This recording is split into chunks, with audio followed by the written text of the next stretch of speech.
Some small businesses in the Blue Mountains and Hawkesbury describe the last 3 months as being as bad as November 2019.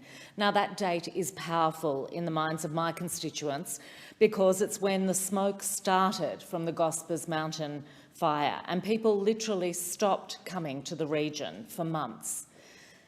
These are tourism and hospitality businesses that rely on a variety of things like international tourists, school excursions and seniors groups taking bus tours, and strong consumer confidence and confidence of locals to go out. If any one of those things is soft, then their viability is on the line. It's taking a toll on operators and their staff. You can hang on in business through a rough patch, but it's been more than 2 years of these conditions. Every time it feels like there's a hope of a good season, it's a fizzer or worse. Cafes battle not only with quiet weekdays, but with not enough staff or capacity to make the most of the sometimes busy tourist weekends. Travel agents are still doing it tough. Right now, they may be taking bookings, but it's often paid for by credits that travellers have from their cancelled COVID trips. So it still means very little or no income.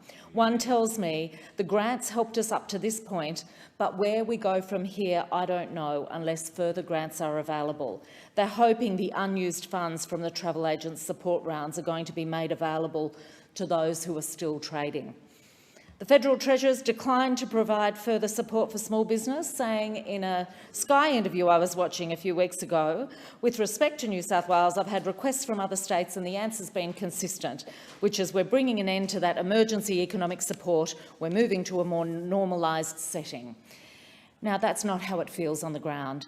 The latest support from the New South Wales government continues to leave out the businesses it left out before, those who'd opened just before bushfires and COVID or were brave enough to do it during COVID, and those who had expanded so their turnover doesn't show a decline, even though it might be 2 shops running and double the operating expenses to achieve that.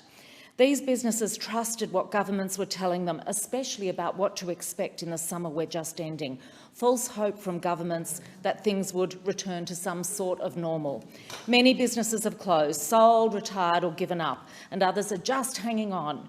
Most businesses don't broadcast this. That's not what small business does, and I know. When business is tough, we put on a smile and we say, we're getting there, or it's just starting to pick up.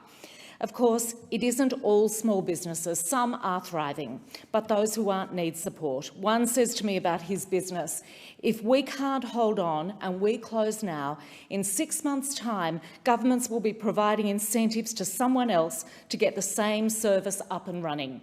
Surely it makes more sense to extend the lifeline to those who really need it, who've hung on, rather than let them crash and burn."